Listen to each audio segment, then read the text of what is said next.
नमस्ते भाई सभी को। शेख मोतीलाल कॉलेज के पोर्टल पर चल रही ऑनलाइन क्लासेज में आप सभी का स्वागत है। आज हम पढ़ रहे हैं बीसीए पार्ट फर्स्ट में जो जनरल इंग्लिश चल रही है, उसमें थोड़ा सा टॉपिक अपना ऑफलाइन क्लासेज में रह गया था, उसको हम कंप्लीट कर रहे हैं आज की क्लास में। यहाँ पर तो देखिए, अपनी क्लास है बीसीए पार्ट फर्स्ट के लिए है। जनरल इंग्लिश की क्लास है, जनरल इंग्लिश और जनरल इंग्लिश की क्लास में बीसीए पार्ट फर्स्ट में देखते हैं तो अपना ऑफलाइन क्लास में थोड़ा सा वो रह गया था। बाकी की ऑनलाइन क्लासेज में जो रह गया था उसको पढ़ा भी दिया गया है, एक लास्ट पॉइंट बच गया था, उसको हम आज पढ़ रहे हैं। और वो अपना टॉपिक है यहाँ पर प्रोजेक्ट प्रेजेंटेशन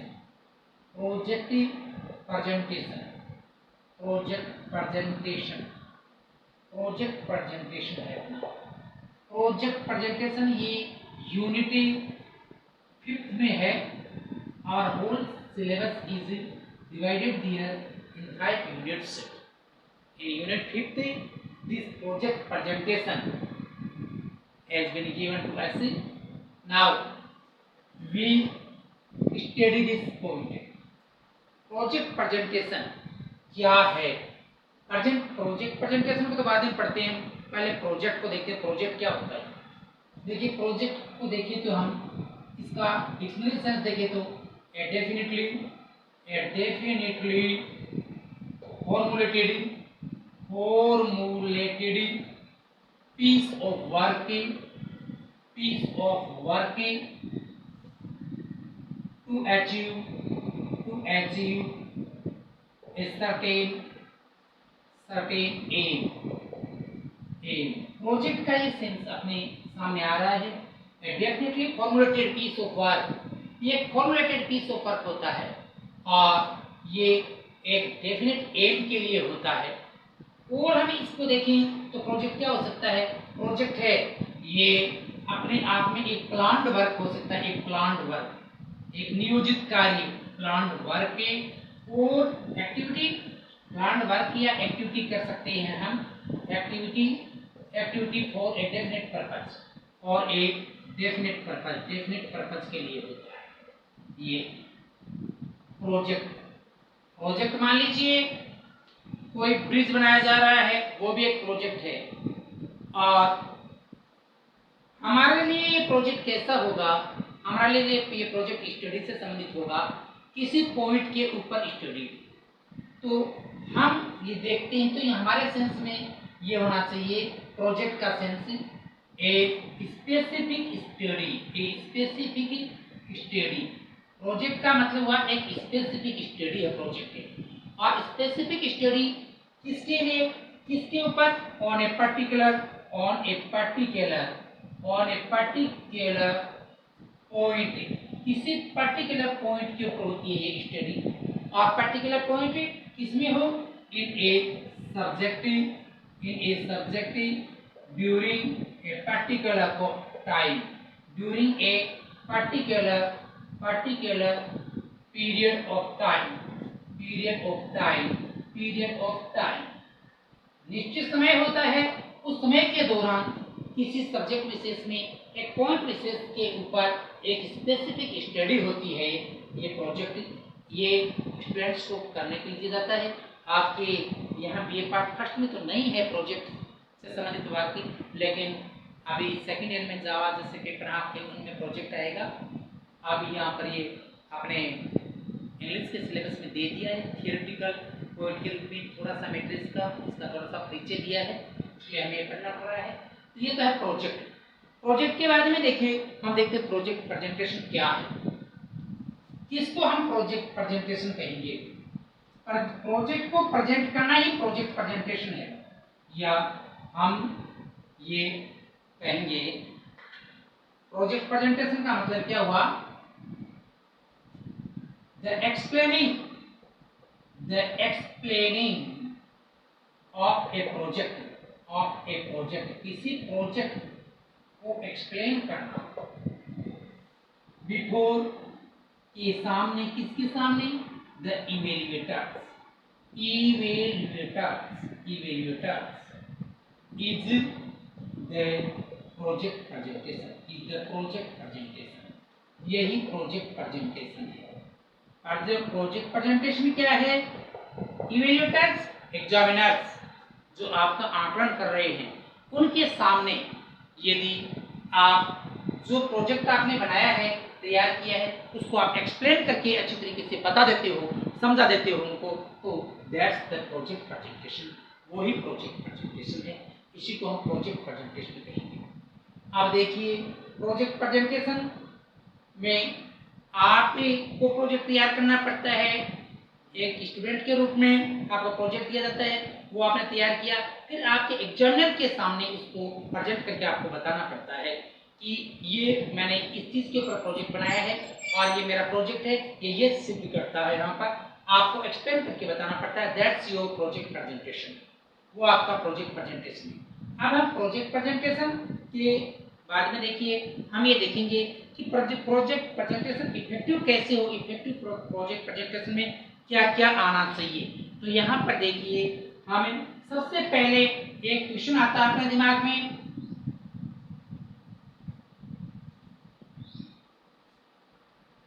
ये लो, एक क्वेश्चन अपने दिमाग में आता है, how can a project presentation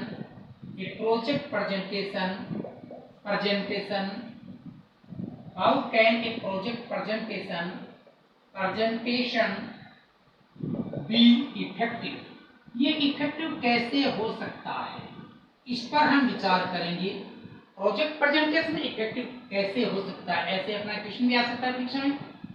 अब हम ऐसे कुछ टिप्स के बारे में स्टडी करेंगे, कुछ टिप्स देखेंगे, on the basis of which our project presentation can be effective before our evaluators. तो देखिए, इसमें कौन कौन सी टिप्स हैं ऐसी, उनके ऊपर देखते हैं। सबसे पहले तो है साउंड प्रैक्टिस। हमारे प्रोजेक्ट की अच्छी तरीके से प्रैक्टिस होनी चाहिए। Before presenting it we should have its sound practice, so that before the evaluators we can give it a smooth expression. Our evaluator seeks our smooth expression. If anything we speak through smooth expression, only in that condition our presentation.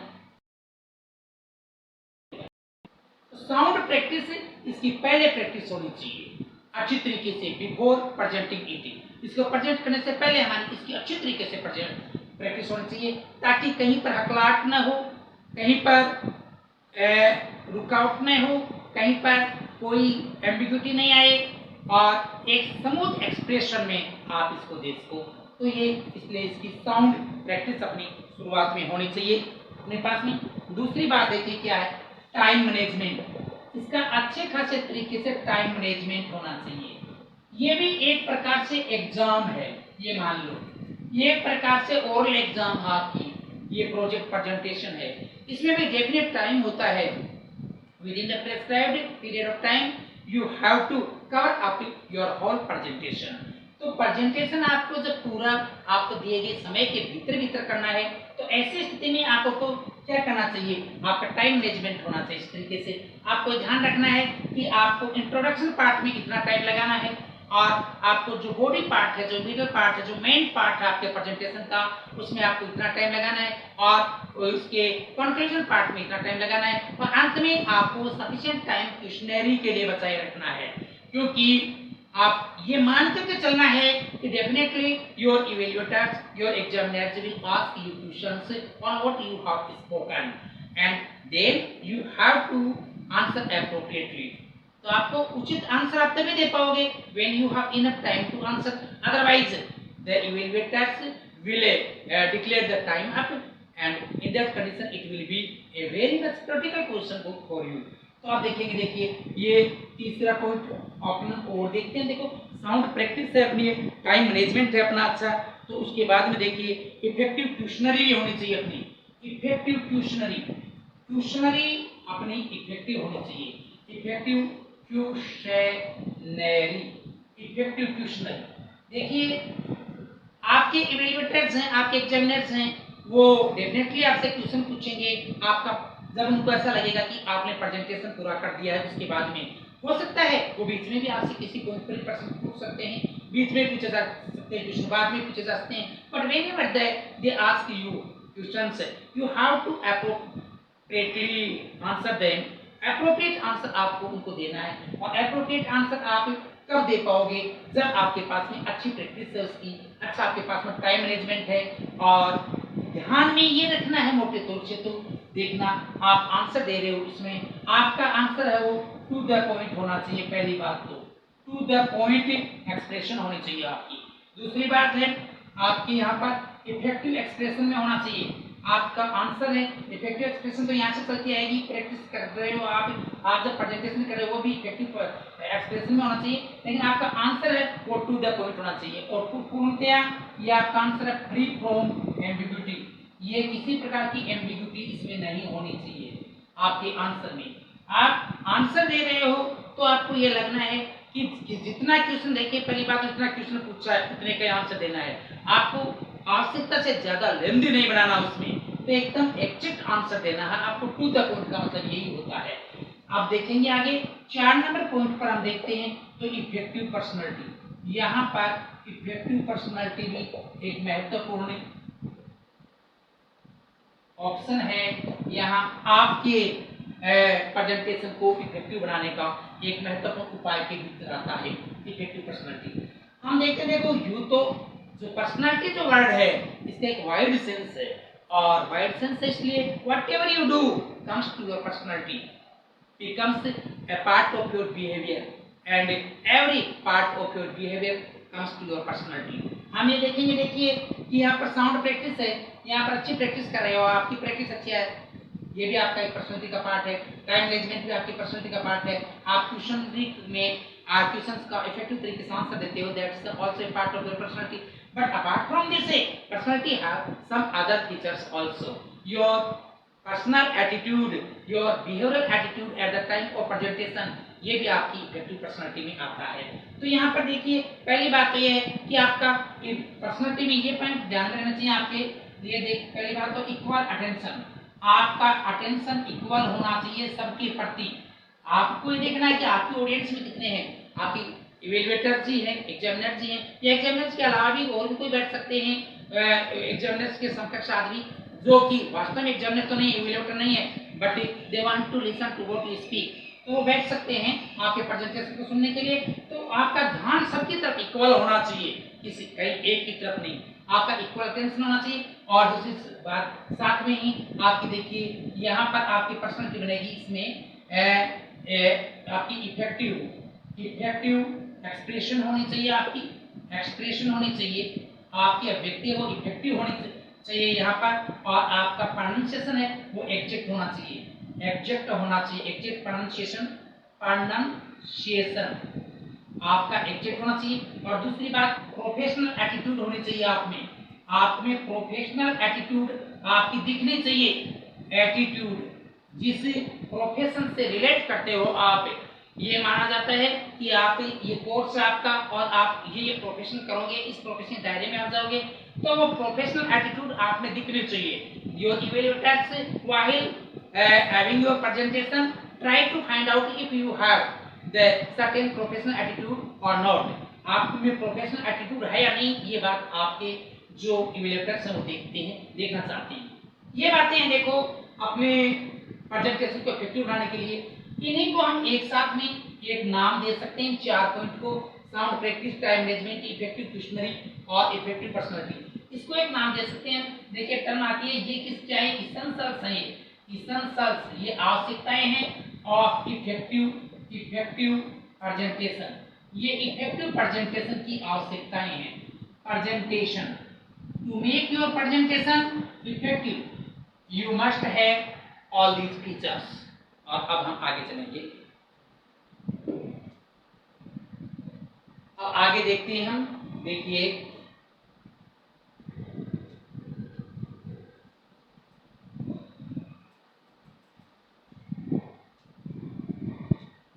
इसमें ads कौन कौन से महत्वपूर्ण है उन पर विचार करेंगे हम। एड्स ऐसी कोई भी चीज जो आपको प्रेजेंटेशन करते समय सहायक आपके लिए, दैट्स योर एड्स, वो आपकी एड है। जैसे मैं इस समय आपको टीचिंग दे रहा हूँ, यहाँ पर मेरे पास मार्कर है, this is my teaching add, this white board is my teaching add, and your text book is my teaching add. ये टीचिंग एड है। वैसे प्रेजेंटेशन करते समय कौन कौन सी चीजें आपके लिए सहायक होती हैं, that are your presentation aids. तो प्रेजेंटेशन एड्स कौन कौन से हैं? आज के युग में देखें तो प्रेजेंटेशन का प्रमुख जो एड है वो है power point slides. Power point slides आज के टाइम में ये एक इलेक्ट्रॉनिक ऐड है। ये एक इलेक्ट्रॉनिक ऐड है।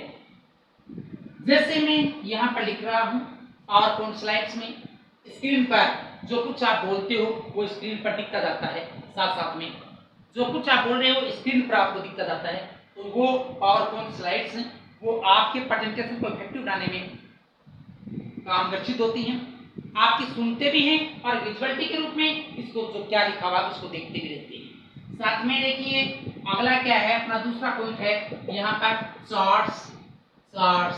You can use different types of charts to clarify your point of view. If you have data of various types or related to something, you can reflect them through a good chart. Chart के माध्यम से आप उनको दिखा सकते हो। Chart है वो आपके पॉइंट को क्लैरिफाई करने के लिए, जल्दी क्लैरिफाई करने के लिए चार्ट्स काफी महत्वपूर्ण होते हैं। इसी प्रकार से मॉडल्स हैं। आप प्रेजेंटेशन में मॉडल काम में ले सकते हो किसी भी चीज का। जैसे आप मान लीजिए ये कोई आप प्रेजेंटेशन दे रहे हो किसी व्यावसायिक उपक्रम के ऊपर, तो आप या कोई किसी बिजनेस ऑर्गेनाइजेशन में कोई एक डेफिनेटिव प्लान कोई है वो अप्लाई करने के लिए आपने एक सुझाव दिया है, उसी के ऊपर आपने एक नया प्रोजेक्ट तैयार किया है और अब उसका प्रेजेंटेशन दे रहे हो। तो आप ऐसे मॉडल काम में ले सकते हो कि किस प्रकार से जो कस्टमर्स हैं उनको किस प्रकार से चीज़ों को दिखाया जा सकता है, कैसे उनको अट्रैक्ट किया जा सकता है, वो उस बिजनेस से रिलेटेड कोई अट्रैक्टिव मॉडल्स आप काम में ले सकते हैं। तो जैसे कोई मेडिकल साइंस में देखते हैं, कोई डॉक्टर है, कोई आप मान लीजिए आइज का के बारे में बता रहा है, और तो आई का मॉडल लेकर के और उसके आपके सामने और उसके बाद में अच्छी तरीके से वो उसके पार्ट्स के बारे में बता सकता है। तो ऐसे मॉडल्स हम जो जैसा अपना प्रोजेक्ट तैयार करते हैं और उस प्रोजेक्ट के अनुरूप उसकी प्रकार के अनुरूप मॉडल बन सकता है किसी चीज का, तो ये मॉडल्स काम में आ सकते हैं। देखिए ये इलेक्ट्रॉनिक ऐड है, चार्ट्स और मॉडल है, ये दोनों नॉन इलेक्ट्रॉनिक ऐड है। नॉन इलेक्ट्रॉनिक ऐड है। साथ में हम देखते हैं यहाँ पर देखो चार्ट्स और मॉडल्स में, इसमें देखते हैं ये तीनों को देखें तो ये विजुअल एड्स हैं, और ये काफी मददगार सिद्ध होते हैं इसमें अपने प्रेजेंटेशन में। तो देखेंगे अब आगे और हम देखिए अगला पॉइंट जो अपना आता है वो आता है इसके फायदे क्या क्या हो सकते हैं पीपीटी के। प्रोजेक्ट प्रेजेंटेशन है अपना, प्रोजेक्ट प्रेजेंटेशन को शॉर्ट में पीपीटी भी कहते हैं। तो देखिए इसके एडवांटेज और डिसएडवांटेजेस को देख रहे हैं हम अगले पॉइंट में। क्यों पीपीटी तैयार करना, इसके एडवांटेजेस हैं वो इसके एम्स हैं। पीपीटी क्यों तैयार की जाती है इसके ऊपर हम विचार करते हैं इसके एडवांटेजेस में। तो अब हम विचार करें advantages and disadvantages of PPT. Project presentation को ही हम पीपीटी कहते हैं। तो देखिए एडवांटेजेस पहले देख रहे हैं हम। इसके एडवांटेजेस कौन कौन से हैं, इसके एडवांटेजेस कौन कौन से हैं इस पर हम विचार करेंगे। पहली बात तो इसमें क्विक इवेल्युएशन, जल्दी इवेल्युएशन हो जाता है। आपका प्रेजेंटेशन अगर आधे घंटे का टाइम दिया गया है तो with in that short period of half an hour you are evaluated by your evaluators, by your examiners। इसलिए जल्दी इसका आकलन हो जाता है आपके प्रोजेक्ट का। क्विक इवैल्यूएशन ये सबसे बड़ा एडवांटेज है अपने इसका प्रोजेक्ट प्रेजेंटेशन का, जल्दी आकलन हो जाता है। और दूसरी बात, आकलन भी कैसा, दूसरा फायदा यह है ऑल ओवर इवैल्यूएशन, इसमें ऑल ओवर इवैल्यूएशन हो जाता है। देखिए इवैल्यूएटर्स हैं, एग्जामिनर्स हैं, अगर वो आपका प्रेजेंटेशन नहीं देखें तो उनको सारा प्रोजेक्ट उनको पढ़ना पड़ता है। Definitely if they have to go through the whole project in that condition they will have to spend comparatively more time, ज़्यादा टाइम को खर्च करना पड़ेगा, तो वो इवैल्यूएशन उनका क्विक नहीं होगा। दूसरी बात, उसमें हो सकता है किसी पॉइंट को वो ना समझ पाए, इसलिए वो इवैल्यूएशन ऑल ओवर नहीं होगा। यहाँ पर अगर ना समझ पाएंगे तो they can ask you to explain it, और जब उसको एक्सप्लेन करने के लिए आपको कह देते हैं तो इसका मतलब ऑल ओवर इवैल्यूएशन हो जाता है उसका, आप उसकी एक्सप्लेनेशन देते हो, ऐसा कोई पॉइंट जो कि उनकी इंटेलेक्चुअलिटी से बाहर है, you can give a better explanation of that point. So in that condition we can say that it's an all over evaluation. Evaluation हमारा all over होता है, इसका अपने प्रेजेंटेशन में अपने प्रोजेक्ट का इवैल्यूएशन अच्छी तरीके से हो जाता है। दूसरी बात देखेंगे, देखिए इसमें बेटर स्पीकिंग और लिसनिंग बॉन्ड, ये जो बॉन्ड है स्पीकिंग और लिसनिंग का, ये बेहतर बना रहता है। एक अच्छी धारा स्पीकिंग और लिसनिंग की बनी रहती है, अर्थात मैं ये कहूँ आपका इवैल्यूएटर आपसे जुड़ा रहता है। आप जो कुछ बोलते हो, the evaluator is careful to speak, to listen to what you speak, and therefore there is a sound connection between you and your evaluator, between you and your examiner। तो ऐसे इस स्पीकिंग और लिसनिंग इस activity से आप दोनों जुड़े रहते हो। यहाँ पर एग्जामिनी और एग्जामिनर दोनों आपस में जुड़े रहते हैं। तो हम इसमें ये भी कह सकते हैं कि एक good relationship between the examinee and examiner. और अब देखेंगे हम 4 नंबर पॉइंट जो अपने पास में है, उसमें हम देखते हैं। तो देखिए इसमें बूस्टेड कॉन्फिडेंस,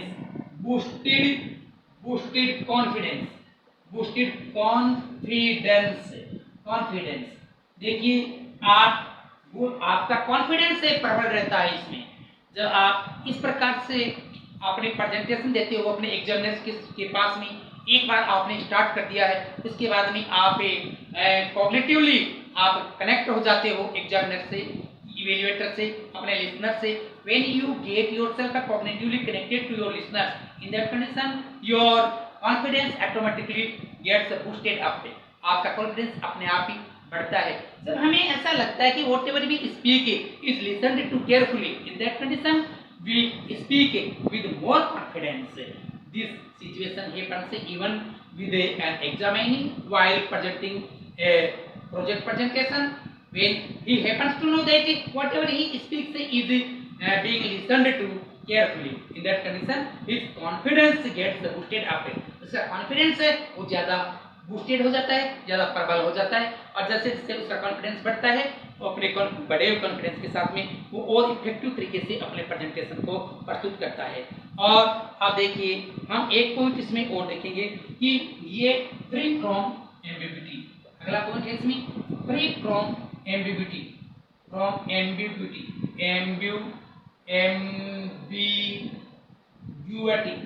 ये प्रोजेक्ट प्रेजेंटेशन है, ये किसी प्रकार की एम्बिग्यूटी का मतलब इनक्लैरिटी या अस्पष्टता, किसी प्रकार की अस्पष्टता से मुक्त होता है, विमुक्त होता है, इसमें अस्पष्टता नहीं रहती है।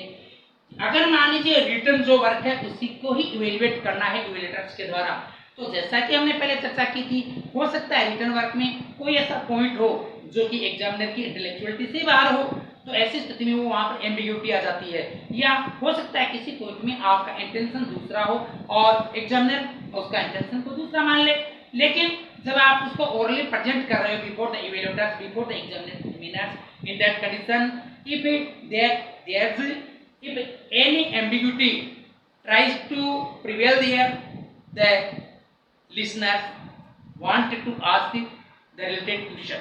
अगर कोई एम्बिग्यूटी आती भी है तो उससे संबंधित क्वेश्चन पूछते हैं and the ambiguity very soon got away, बहुत जल्दी परे हो जाती है आंसर के साथ में ही। तो ये तो है अपने देखो एडवांटेजेस।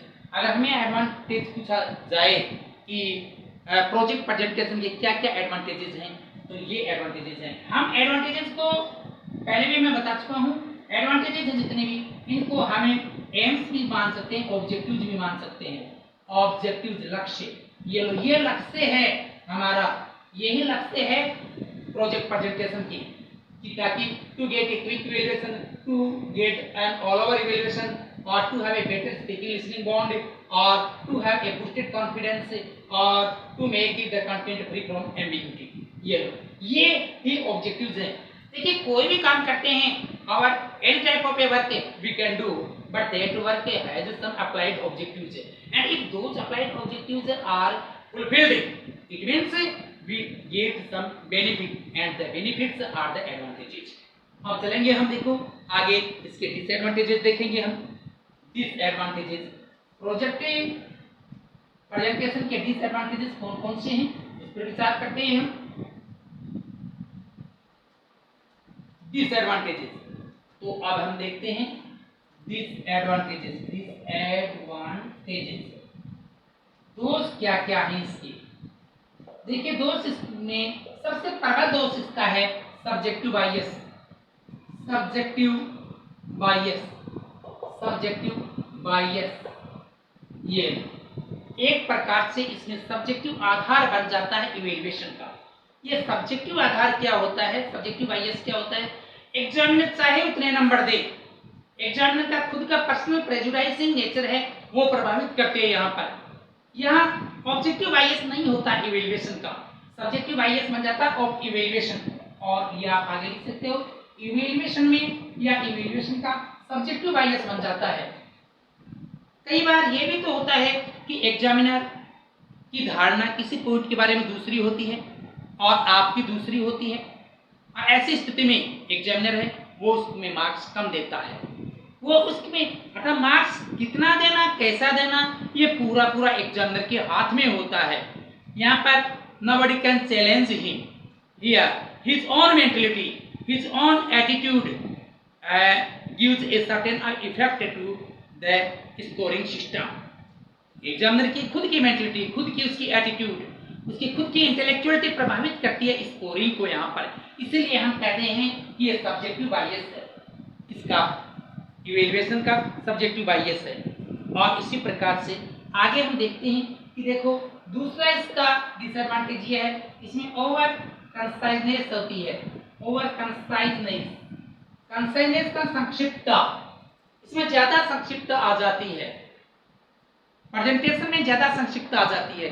आजकल ये जो पावर पॉइंट स्लाइड्स काम में लेने लग गए हैं, इसके माध्यम से ऐसे छोटे छोटे पॉइंट बना करके, और प्रोजेक्ट है लंबा लेकिन प्रेजेंटेशन के लिए छोटे पॉइंट बना दिए जाते हैं, छोटा सा प्रस्तुतिकरण दे दिया जाता है जिसमें मेन पॉइंट्स की बात, तो इसका जो मेन मैटर है वो ही नहीं आ पाता है, इसलिए इसमें ओवर कंसाइजनेस होती है। And therefore both the examining and the examiner should be careful of the fact that the presentation should not have an over conciseness। Over conciseness नहीं होनी चाहिए इसमें। और ओवर कंसाइजनेस के बारे में एक छोटा सा पॉइंट हम इसके ऊपर और विचार करते हैं।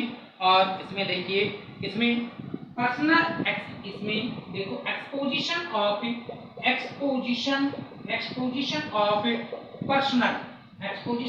पर्सनल ड्रॉबैक्स, इसमें पर्सनल ड्रॉबैक्स हैं उनका खुलासा होता है।